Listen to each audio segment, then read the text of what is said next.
नमस्कार. KPR news या चॅनलमध्ये पुन्हा एकदा तुमचे भूगाव येथे सुरू असलेल्या बैलगाडा शर्यतीमध्ये मनापासून स्वागत आहे.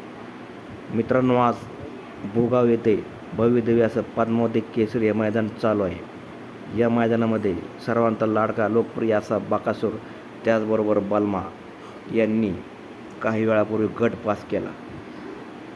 बलमा आणि बकासूर यांची जोडी सेमीसाठी पात्र ठरलेली आहे.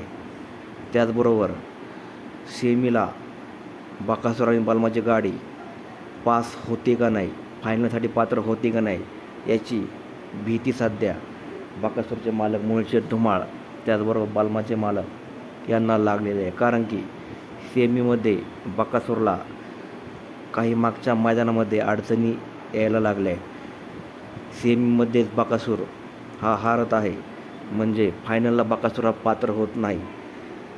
त्यामुळे यावेळेस बकासूर सेमी हा पास व्हावा,